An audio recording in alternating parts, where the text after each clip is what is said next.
Hey guys, my name is Blake, and this is me showing my friend how easy it is to pick his door lock. Mind you, I have little to no experience when doing this, and I only use these two simple tools that can easily slide in someone's pocket. To pick it the first time, it only took me about 10 seconds, and I'm sure a professional could do it even faster.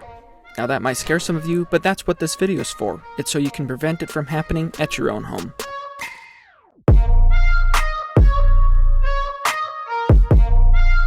To prevent this from happening at your home, we're going to be installing this. It's a home security lock that can withstand up to 800 pounds of inward pressure. I'm also going to be making a small upgrade to make it even better. And if you've ever watched the channel before, you probably already know what that is. The lock comes with these 2-inch long wood screws, and I'm going to be upgrading mine to my favorite 3-inch long starhead screws. Using these screws should provide much more strength during a possible break-in. You know what they say, you can't say nailed it until you screwed it. To get started, we need to find the best possible place to install the lock. If someone were to kick down your door, they'd probably kick it right here above the deadbolt, which means we probably don't want to install it too high or too low. That being said, I'm going to be installing the lock right above the deadbolt. Once I hold the lock up in that area, the first thing that I'm noticing is that the casing is in the way of the lock. It's not allowing the lock to sit back far enough for the lock to sit flush against the door. To fix that, I'm going to be removing some of the casing, and don't worry, it's not too difficult, and all we need to use is a chisel and a hammer. Once the lock is where I want it, I'm going to mark the top and the bottom of the lock so I roughly know how much casing I need to remove. Next, I took out my chisel and slowly took away layers of casing, and every so often I would hold the lock up to make sure I wasn't taking too much off. Everyone's house will be slightly different, so you may need to do this and you may not. Just take your time and don't rush it. It doesn't have to be perfect because the lock will cover most of this anyway. Just do your best and I'm sure you'll nail it. After I felt like I took enough off, I did one more test fit just to make sure the gap was completely gone between the door and the lock. Next, I took out one of the included screws just to hold the lock in place so I can make sure the door still shuts. I'm installing the screw in the slotted hole so I can move the lock forward and backward to adjust it to sit flush with the door once the door's closed.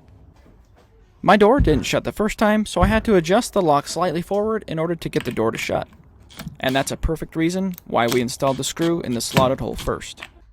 After doing that, the door shut just fine, and I checked the gap between the door and the lock one more time. And if you're following along, you should have something that looks like this. Once everything looks good, you can move on to the next step. Before installing it completely, I decided to quickly take the lock off and paint behind it just to help it blend in a little better. This step is completely optional, and it's up to you. Once the lock is back where you want it, we can pre-drill for the 3-inch long screws. When you go to pre-drill, don't point the drill towards the lock. We want to be pointing the drill away from the lock. That way the screws have a better chance of hitting the stud behind the door jamb for more strength. And if that didn't make any sense to you, just angle the drill like I'm doing in the video.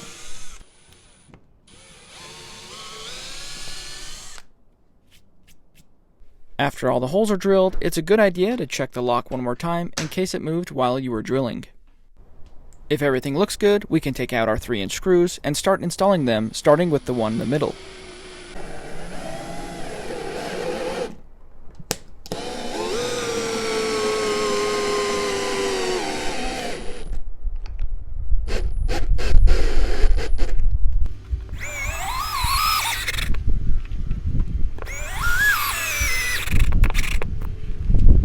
Once the screws are drilled in, we can then check to make sure everything is working like we expect it to. To make sure it's working, you should be able to flip the lock over and then slide it slightly to the left to engage the hinge. To undo the lock, just do the exact opposite. If your lock is mounted a little tight, you may need to push the door closed in order to lock it. Oh, and I forgot to mention, we're going to be doing some tests on the lock as well.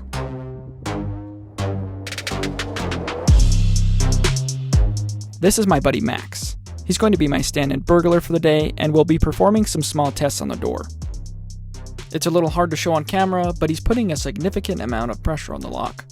He said there would be no way someone would be able to kick it down, and if they did, you would for sure hear it.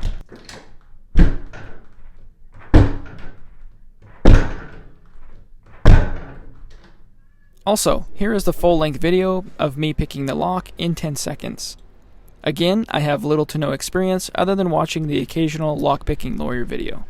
This goes to show how truly easy it is to get into your front door. Oh, and a quick disclaimer, do not attempt this at home. You can tell this is the first time I tried picking the lock because I turned back looking at Max with a surprised smile on my face.